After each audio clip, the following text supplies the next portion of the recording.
eu sou a Carol Nogueira e esse é o Item Mais da CNN.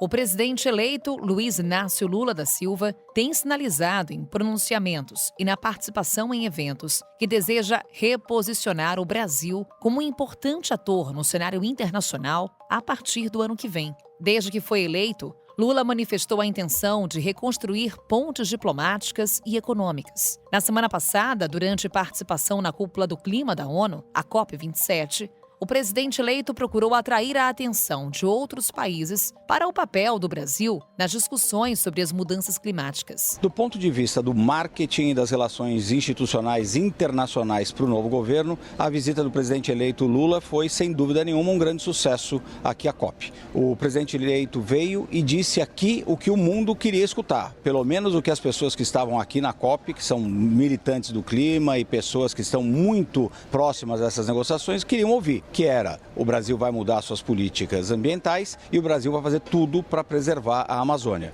Ao falar isso, ele já ganhou completamente aqui o apoio das pessoas, era uma plateia muito aliada de qualquer forma, e também ganhou as manchetes internacionais. Então, o presidente eleito foi chamado de super-herói, de estrela da COP. Ele movimentou, de fato, a segunda semana da COP, que é uma semana dedicada às negociações por aqui. A gente pode dizer que ele cometeu um deslize, embora não tenha sido um deslize, porque ele sabia exatamente o que ele estava fazendo, mas uma coisa que não foi tão positiva, a declaração sobre o teto de gastos, que mexeu muito nos mercados. Isso era uma coisa para o Brasil. Agora, do ponto de vista internacional e do que ele se propôs a fazer, que era vir aqui e dizer que o Brasil está de volta, que na verdade, inclusive, é um plágio da frase do presidente americano Joe Biden, que quando assumiu também disse isso, né? America is back. A América está de volta. O presidente veio aqui, disse isso, saiu muito aplaudido, muito reconhecido. Ele também fez reuniões muito importantes. Ele se reuniu com o secretário-geral da ONU e com os líderes climáticos das principais potências do mundo. Falou com a China, com os Estados Unidos, com a União Europeia, com a Alemanha e com a Noruega, dois países que financiam o Fundo da Amazônia e prometem voltar a financiar a partir do ano que vem. Falou com a Espanha, pessoas aí relacionadas à questão do clima, as pessoas mais importantes, reforçando sempre essa mensagem que o Brasil está de volta e vai mudar suas políticas ambientais. De quebra, ele pediu para mudar o sistema de governança das Nações Unidas, que é uma reivindicação antiga dele. No primeiro mandato ele já falava isso e ele reforçou isso agora. No discurso que fez no Egito, Lula defendeu que o enfrentamento às mudanças climáticas deve ser visto como uma forma eficaz de combater a pobreza e a fome no Brasil. Temos 30 milhões de hectares de terras degradadas. Temos conhecimento tecnológico para torná-las agricultáveis. Não precisamos desmatar sequer 1 metro de terra, de floresta, para continuarmos a ser um dos maiores produtores de alimentos do mundo. Este é o desafio que se impõe a nós brasileiros e aos demais países produtores de alimentos. O 1% mais rico da população do planeta vai ultrapassar em 30 vezes o limite das emissões de gás carbônico necessário para evitar que o aumento da temperatura global ultrapasse a meta de 1,5 graus centígrado até 2030. Por isso, a luta contra o aquecimento global é indissociável da luta contra a pobreza e por um mundo menos desigual e mais justo. Depois de assumir oficialmente o governo em janeiro, Lula planeja participar de outros compromissos internacionais. A agenda inclui o Fórum Econômico Mundial em Davos, na Suíça, a reunião de cúpula do Mercosul, na Argentina, reunião do G20, na Índia, e a Assembleia Geral da ONU, em Nova York. Até que ponto essa busca de Lula por uma retomada das relações com outros países e organismos internacionais pode produzir frutos e contribuir para a economia?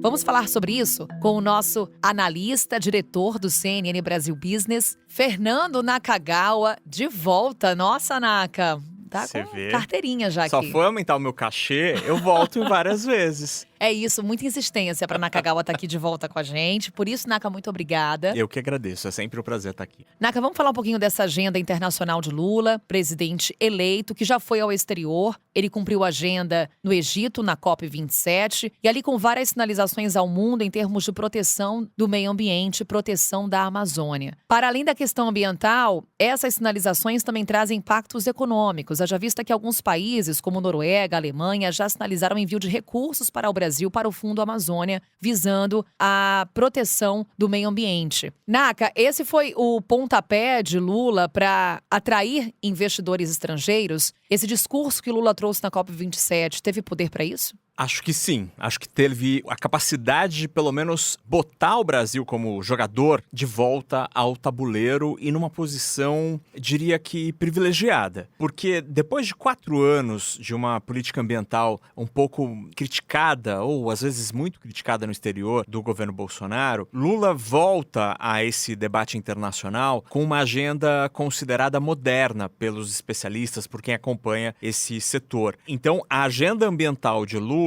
traz consigo um frescor e uma troca de ares dessa história que pode permitir ao Brasil ter uma posição privilegiada também na hora de observar movimentos econômicos relacionados a tudo isso. Nos últimos anos, Carol, quando a gente fala em meio ambiente, esta pauta está muito atrelada à pauta econômica, porque muitas decisões econômicas ao longo dos últimos anos têm sido tomadas sempre com olho nesta política ambiental, em temas ambientais. Isso acontece, por exemplo, entre governos, então, como você mencionou, países europeus que financiam o Fundo Amazônia. Se eles não concordam com a política ambiental, param esse financiamento para a proteção do meio ambiente. Mas também acontece no setor privado, quando gestores de fundos de investimentos, de pessoas físicas, de fundos de pensão, têm como compromisso só investir em países e empresas que respeitem o meio ambiente. Então isso pode abrir uma frente nada desprezível de bilhões e bilhões de dólares em recursos internacionais que podem vir para o Brasil para proteção do meio ambiente ou mesmo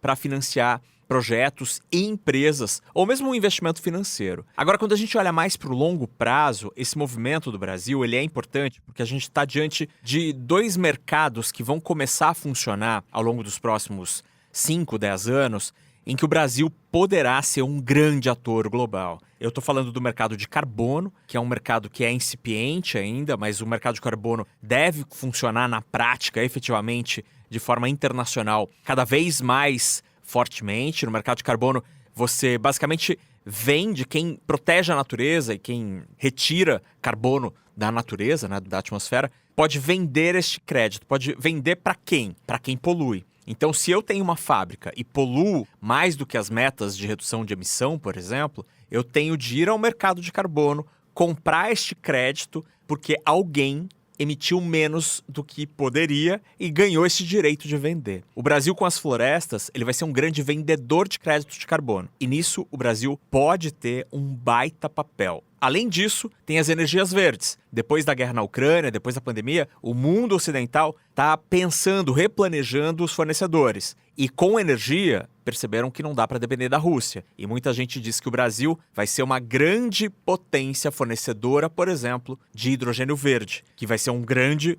ponto da matriz energética daqui a 10, 20 anos. Então, se o Brasil tocar uma política ambiental, não apenas neste governo que começa, mas ao longo das próximas 2 décadas, muitos especialistas acreditam que o papel do Brasil vai ser muito diferente no futuro. Então vamos olhar para esse futuro, Naka, já também mirando nessa agenda de Lula. Ele foi convidado para participar do Fórum Econômico em Davos, na Suíça, agora em janeiro. Será o primeiro compromisso internacional de Lula como presidente da República do Brasil. E vai ser inevitável, Naka, a gente lembrar de 2003. Quando Lula foi a Davos e naquele momento ele era um desconhecido do mundo e havia até um receio do que viria do então presidente eleito. Naquele momento, Lula falou em compromissos com reformas econômicas, sociais e políticas. O que podemos esperar de Lula em 2023? Esse vai ser um palco interessantíssimo de se observar, porque muito provavelmente vai ser o primeiro local em que Lula vai tentar reconstruir uma ponte com a elite financeira mundial. Se no Egito Lula foi muito bem sucedido ao reconectar com esse universo ambiental, não dá para dizer o mesmo nessas primeiras semanas do governo eleito com o mundo financeiro. A discussão sobre a PEC, sobre vários aspectos macroeconômicos, macularam essa relação no começo da história. Então, a depender, obviamente, de como o novo governo chegará em janeiro, que marco fiscal, como vai agir com relação às contas públicas, quem será o novo ministro, tudo isso vai ser o grande cenário de fundo. Mas em Davos vai ser quando o Lula vai, pela primeira vez, como presidente reeleito, conversar tete a tete ali, olho no olho, com a elite global. Então vai ser um momento em que todas as atenções vão estar ali com a esperança de entender como serão os próximos 4 anos. E aí acho que vale a pena lembrar de Lula nesses eventos internacionais, Carol, porque ele fica muito à vontade nesses eventos. Apesar de Lula, por exemplo, não falar inglês, assim como o presidente Bolsonaro, ele fica muito à vontade porque ele se sente mais popular do que normalmente uma figura política é nesses ambientes. Então, eu já tive a oportunidade de ver o presidente eleito nesse tipo de evento e ele é praticamente um popstar, assim, andando com os outros líderes. Ficou muito famosa a frase de Barack Obama dizendo que Lula era o cara. Acho que ele vai tentar reviver todo esse momento internacional, ainda que do ponto de vista histórico seja diferente. O Brasil e o mundo de 2023 será muito diferente daquele em que Lula brilhou nos fóruns internacionais, principalmente no primeiro governo. Dando sequência a esses compromissos, Naka, tem reunião da cúpula do Mercosul. Mercosul, que nos últimos 4 anos pouco falamos. A gente pode ver agora o fortalecimento das relações no bloco? Definitivamente sim. A ideia da integração latino-americana sempre foi um ponto-chave da política externa do Partido dos Trabalhadores, da esquerda brasileira, e Lula sempre foi um entusiasta da integração com os países vizinhos, especialmente pensando que o maior deles, a Argentina, é governada atualmente por um governo de esquerda, de centro-esquerda, de Alberto Fernandes, que é alinhado a Lula. E Fernandes, vamos lembrar, foi o primeiro chefe de Estado, exatamente, internacional, que horas depois da eleição veio à cidade de São Paulo numa deferência ao grande vizinho da Argentina, que é o Brasil. Então, acho que essa relação vai ser reconstruída. Há aspectos positivos, como, por exemplo, a nossa corrente de comércio com a Argentina é muito importante. O Brasil exporta itens de valor agregado, máquinas, equipamentos para os argentinos, mas isso também gera outras consequências. Brasil e Argentina com governos de esquerda, é muito provável que a conversa com a União Europeia para a criação de uma área de livre comércio não prospere ou prospere de uma maneira muito mais lenta. Então, como tudo na política e na economia, há um aspecto positivo e há um aspecto negativo. Agora, se a gente olha para além disso, Carol, acho que outro ponto interessantíssimo vai ser quando Lula estiver, por exemplo, no G20, vai ser em Nova Delhi, em setembro de 2023. Logo em seguida, ele vai para Nova York para a Assembleia Geral. E aí acho que vai ter um ponto alto da política externa do governo Lula, que vai ser em 2024. Em 2024, o Brasil vai ser a sede do G20. É um evento internacional muito grande. Eu lembro quando a Argentina sediou o G20 recentemente, os diplomatas argentinos diziam que a organização desse evento tinha uma conta na casa do $1 bilhão. É um evento parrudo. Isso foi em 2018, que a Argentina foi a sede do G20. Ser sede do G20 pressupõe algumas condições, algumas características. Você pauta uma parte do debate internacional e você recebe os chefes de Estado das 20 maiores potências do mundo. Então, ser sede do G20 significa que, por exemplo, você vai receber Joe Biden, você vai receber o líder chinês, a liderança alemã. Isso, do ponto de vista da política internacional, tende a ser um grande ativo de Lula se tudo correr certo ou correr como planejado no governo eleito. Pois é, Naka, você fala aí de reconstrução de pontes, de restabelecimento de diálogos, dando aqui o exemplo do Mercosul. Quais são aquelas outras pontes que devem ser reconstruídas ou que há uma expectativa quando a gente fala de política externa associada à política econômica? A relação com os países emergentes é uma dessas. Lula gosta muito do G20 como palco, porque a esquerda e Lula são favoráveis a uma geopolítica multipolarizada, né, não bipolarizada como é atualmente, com os Estados Unidos e a China. Então, o PT, historicamente, acredita que o G20 é o fórum ideal para isso, onde países como o Brasil têm mais voz do que historicamente observado. E vai ser muito interessante observar como a geopolítica vai se reposicionar, como será a relação do Brasil com os Estados Unidos. Trump e Bolsonaro tinham uma relação política e pessoal muito forte. Agora, com Biden, a relação esfriou com Bolsonaro. Com Lula, é bem provável que isso volte a melhorar, a ficar mais intensa. Mas, ao mesmo tempo que é de se esperar uma relação política com europeus ou norte-americanos mais forte, não se espera que, do ponto de vista do comércio externo, o governo Lula será aberto ou com intenções de abrir a economia. Então, é possível ter essa dualidade, que na política externa você tem o Brasil mais atuante, mas talvez um pouco mais fechado do ponto de vista do comércio exterior. Fernando Nakagawa, teremos aí uma agenda extensa de Lula, voltada, obviamente, para a comunidade internacional, mas também que traz muitos impactos econômicos, financeiros. Por isso, a gente vai te chamar de novo, hein? Tá combinado, é só trazer o mesmo café. Obrigada, Naka. Um beijo. Um beijo. Tchau, tchau, pessoal.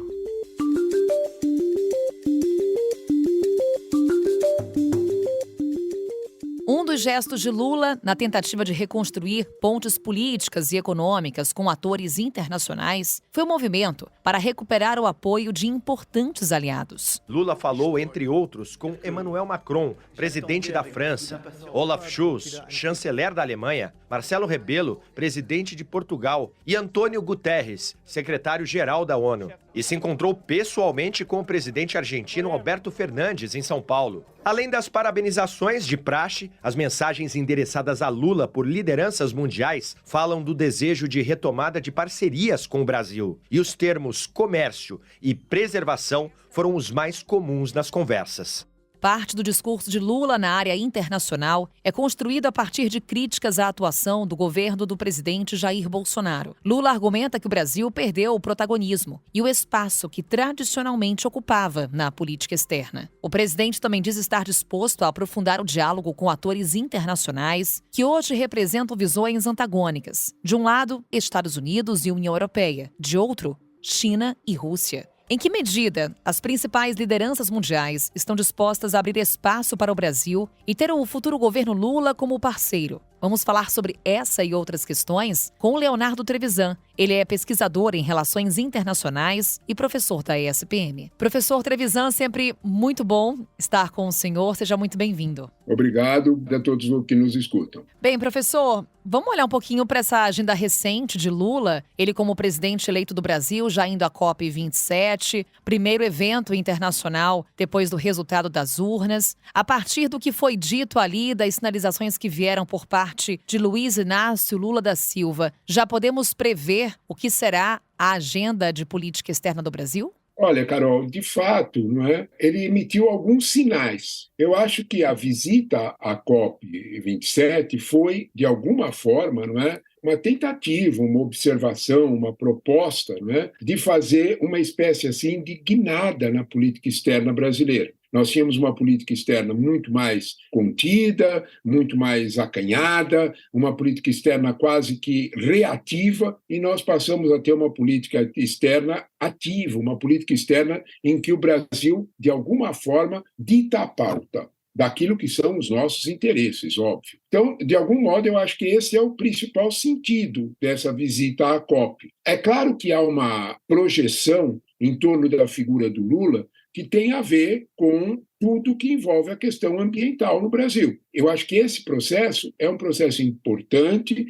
e, de algum modo, Lula deixou bem claro a sua posição. Se nós olharmos com alguma cautela para isso, talvez a gente comece a perceber que Lula está observando no cenário internacional um vácuo de lideranças e ele se propõe a ocupá-lo. É claro que por trás de Lula está a observação, e nós temos que ter sempre isto muito presente, a observação do experiente ex-chanceler, hábil diplomata, Celso Amorim. Celso Amorim tem uma vasta experiência internacional e já tinha desenhado esse papel para Lula lá nos anos 2007 e 2008. A crise econômica e outros problemas meio que impediram esse projeto. Esse projeto está muito presente agora novamente. Se a gente quiser fazer uma frase, a gente pode dizer que Lula está se candidatando a uma espécie de liderança daquilo que uma visão de política internacional chama de sul global. Em outras palavras, ele passa a ser uma voz dos países que não são aqueles mais ricos do mundo, embora seja um país bastante importante, como é o caso do Brasil. Ser uma voz significa ter relevância nesse cenário internacional. A gente acompanha, desde a definição do resultado das urnas em segundo turno, Lula enfatizando muito essa visão internacional do Brasil. Ele, inclusive, chegou a dizer que o Brasil estava de volta, ia dizer isso ao mundo, que o Brasil é grande demais para ser relegado a um triste papel de pária do mundo. Lula, nessa política externa, ele consegue trazer uma relevância para o Brasil no cenário internacional? De que forma? Primeiro de tudo, nós temos que entender o contexto internacional de que nós estamos falando. Quando nós olhamos para esse contexto internacional, quem são, de alguma forma, os anfitriões acolhedores desta nova política brasileira, principalmente ambiental? O primeiro deles, sem dúvida nenhuma, é dono do primeiro PIB do mundo, Joe Biden. Joe Biden, não nos esqueçamos, foi o primeiro a cumprimentar Lula, mas questão de minutos depois da oficialização do resultado pelo Tribunal Superior Eleitoral. Foi o primeiro. Isso é um sinal. É claro que no contexto europeu, a posição de Macron pesa, mas a posição de Olaf Scholz, na Alemanha, também pesa. O Macron tem uma visão sobre os acordos da União Europeia com o Mercosul. Scholz tem outra visão, mas os dois, de alguma forma, fazem acenos a Lula, porque sabem exatamente, de algum modo, a importância que Lula tem no contexto latino-americano. Esses dois pontos, Europa e Estados Unidos, abrem um cenário em que é mais acolhida essa projeção de Lula. Lula aparece como uma espécie de antídoto, e isto me parece o mais importante. É uma espécie de liderança nova que fala em multilateralismo, exatamente o que interessa tanto à União Europeia como a Joe Biden, a esses líderes, para exatamente deixar de lado, esquecer, avançar sobre, deixar praticamente esquecido a uma visão mais de relações internacionais, mais bilaterais. Recuperação dos organismos internacionais, visão multilateral, uma visão pró-globalização. É este contexto em que se está aproveitando o cenário da vitória de Lula para que esta oportunidade apareça para o Brasil. É o resgate do que foi a política externa no passado, quando Lula foi presidente? Ou o contexto mundial está tão diferente que fica difícil fazermos esse paralelo, professor? Fica difícil, Carol, porque, na verdade, quando nós olhamos o contexto da projeção de Lula nos anos 2000, de 2003, que ele entrou até 2010, nós tínhamos uma realidade na globalização e nós tínhamos aquilo que o Brasil pode oferecer, commodities, com preços em alta. Nós tínhamos um mundo apostando em crescimento. Não é este o quadro hoje. O quadro hoje não é de commodities em alta, o quadro hoje não é de nenhuma forma de você poder imaginar que tudo, o cenário é de grande projeção. O cenário é de contenção, há uma guerra na Ucrânia, há um cenário principalmente de um novo quadro geopolítico em que nós temos uma preponderância da China, hoje como desafiante dos Estados Unidos, que nos anos 2000 era aliada. Olha quantas mudanças. É neste quadro que Lula aparece como uma possibilidade de uma nova liderança que aproveita isso para criar algumas marcas. Talvez a primeira dessas marcas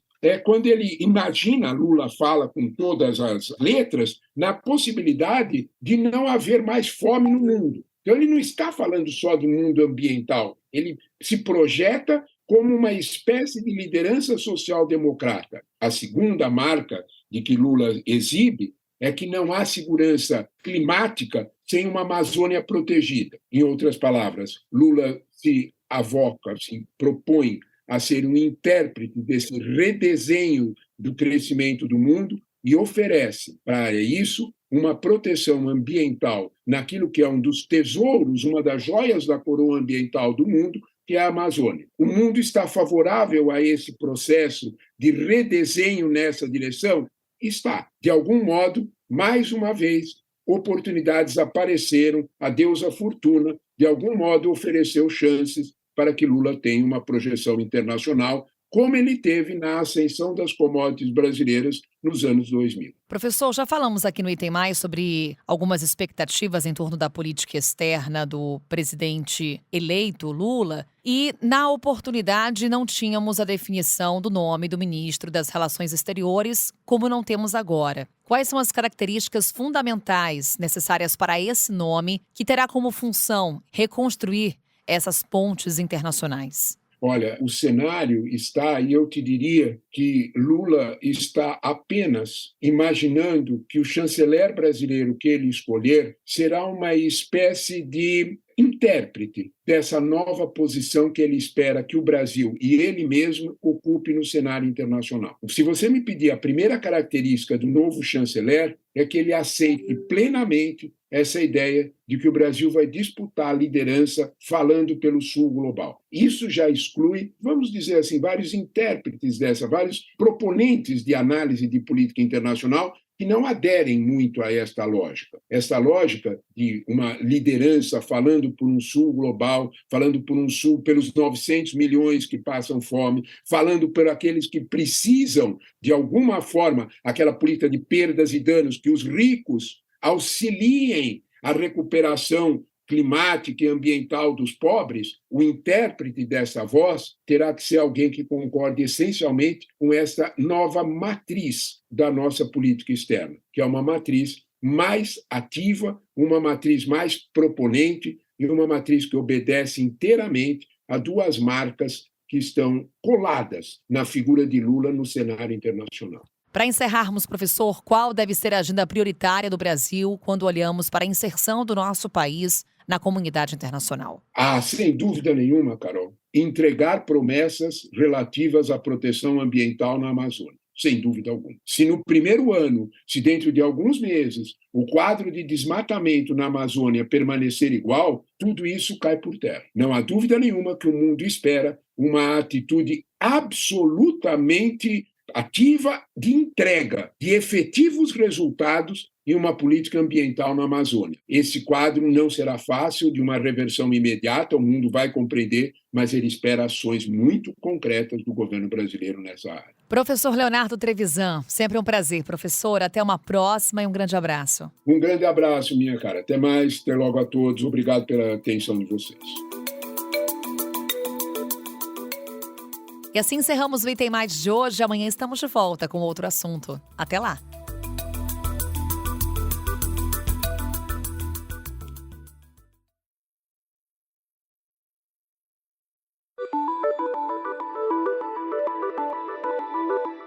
Com a minha apresentação, Carol Nogueira, este podcast foi produzido pela Maremoto para a CNN Brasil. Roteiro e pesquisa, Lucas Scherer. Revisão editorial Maremoto, Amanda Mira. Pauta e produção, Danilo Santana e Cecília Fernandes. Edição e sonorização, Tamires Pistorese. Coordenação geral, Paula Weinberg e Felipe Gomes. Coordenação de produto, Verônica Schneider. Coordenação editorial, Diego Toledo. Você também pode ouvir o Item Mais no site da CNN Brasil. E aproveite para conhecer os nossos outros programas em áudio.